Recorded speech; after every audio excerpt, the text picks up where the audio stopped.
ในเย่พิธาថ្ងៃនេះចេញមកបដូរបរិយាកាសរៀងប្លែកទៀតហើយបងប្អូនដោយសារតែផ្ទះរបស់នាងខ្ញុំហ្នឹងគឺមានចេកទុំមិនសូវចេះដាច់ប្រមាណទេហើយណាមួយក៏ចង់ធ្វើជាចេកអាំងថ្ងៃហ្នឹងបងប្អូនចាពីអ្នកបងប្រុសចាក៏ធ្វើដើម្បីបង្ហាញបងប្អូនតែម្ដងហើយណាមួយនៅផ្ទះរបស់នាងខ្ញុំហ្នឹងគឺខាងក្រោយផ្ទះមានជាដើមចេកក៏ដូចជាដូងចាតិចតិឆឹងតិឆៃផងដែរលក្ខណៈបែបខ្យល់អាកាសលក្ខណៈធម្មជាតិអញ្ចឹងបងប្អូនហើយចំពោះចេកអាំងនេះដែរក៏អត់មានគ្រឿងអីច្រើនដែរគឺមានតែ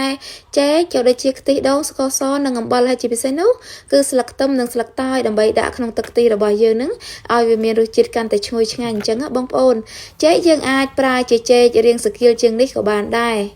ហើយបាននិយាយពីផ្លែចេកទុំវិញបងប្អូនហើយអាចធ្វើបានបង្អែមច្រើនមុខមែនតែនហើយជាពិសេសគឺដើមរបស់វានឹងគឺងាយស្រួលក្នុងការដាំមែនតែននៅផ្ទះបើមានដាំតែពីបេគុំអីហ្នឹងនិយាយថាហូបតគ្នាតែម្ដងបងប្អូនសម្រាប់ចេកនេះហើយឥឡូវពីអ្នកបងប្រុសកំពុងតែចិតចេកក៏ដូចជាដុតចេកជាចង្កាក់ដើម្បីងាយស្រួលក្នុងការយើងអាំងអញ្ចឹងបងប្អូននិយាយថាក្រៅម្លប់ចេកក៏ដូចជាម្លប់ដូងនឹងឡើងតិចតិឆឹងតិឆៃតែម្ដងជាមួយនឹងបរិយាកាសមន់ទាស្រែកទៅហឹងអើងកងពេញភូមិតែម្ដងបងប្អូនហើយបរិយាកាសបែបនេះធ្វើឲ្យអារម្មណ៍យើងធូរស្រាលបានមួយកម្រិតដែរបន្ទាប់ពីយើងបំពេញការងាររៀងច្រើនអត់សូវមានពេលសម្រាកអីអញ្ចឹងណាបងប្អូន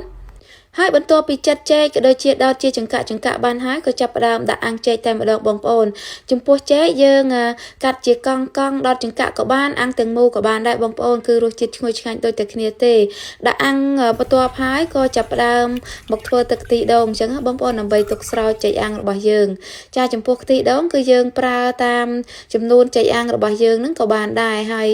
យើងចាប់ផ្ដើមដាក់ចូលឆ្នាំងមកខ្ទិះដូងជាមួយស្ករសក៏ដូចជាអំបិលបន្តិចផងដែរចាហើយក៏ចាប់ផ្ដើមដាំកូររំងាស់ដើម្បីឲ្យខ្ទិះដូងរបស់យើងនឹងគឺមានក្លិនកាន់តែឈ្ងុយពុះអញ្ចឹងបងប្អូននិយាយពីថាកេកៈតែម្ដងបងប្អូនហើយមានទាំងកូនផងគាត់ជួយអាំងគាត់អង្គុយលេងផងក៏ដូចជាមន់ទាដើរពេញភូមិតែម្ដង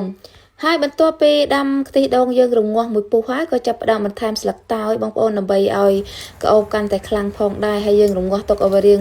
ខាប់បន្តិចទៅក៏ចាប់ផ្ដើមរោយស្លឹកខ្ទឹមដើម្បីឲ្យឈ្ងុយបន្ថែមទៀតអញ្ចឹងបងប្អូន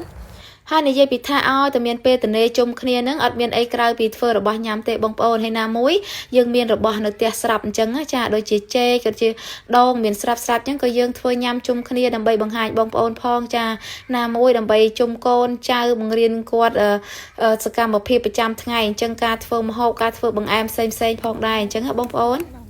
ឥឡូវចេកអាំងរបស់យើងក៏បានឆ្អិនហើយបណ្ដាដែរបងប្អូននៅពេលដែលឆ្អិនហ្នឹងក៏ចាប់ផ្ដើមយកមកដំឲ្យរៀងតប៉ែតបន្តិចបងប្អូនចាំយកទៅស្រោចទឹកខ្ទិះដូងនិយាយពីថានៅក្នុងព្រៃក្រោយផ្ទះហ្នឹងអត់មានអីដំក្រៅពីអង្រែទេបងប្អូនអើយចាគឺមានអីប្រើនឹងតែម្ដងអត់មានប្រដាប់ផ្ដាសម្ភារៈអីសពគ្រប់សម្រាប់ធ្វើទេបន្ទាប់ពីដំចេករៀងតប៉ែតរួចមកក៏យើងចាប់ផ្ដើមយកអាំងម្ដងទៀតដើម្បីឲ្យរៀងក្រៀមតិចអញ្ចឹងបងប្អូនហើយអាំងហើយក៏យើងចាប់ផ្ដើមយកខ្ទិះដូងរបស់យើងដែលបានធ្វើរួចហ្នឹងយកមកស្រោចពីលើចេករបស់យើងមកនិយាយពីថាក្លិនឈ្ងុយខ្លាំងមែនតើបងប្អូនហើយខ្ទិះដូងធម្មជាតិរបស់យើងនៅផ្ទះហ្នឹងជាមួយចេកធម្មជាតិទៀតនិយាយពីថាឆ្ងាញ់តែម្ដងហើយរបៀបធ្វើចេកអាំងដែលនេះខ្ញុំបានបង្ហាញគឺមានតែប៉ុណ្្នឹងទេហើយចុងក្រោយអរគុណដល់ពុកម៉ែបងប្អូនសម្រាប់ការតាមដានទស្សនាវីដេអូមួយនេះ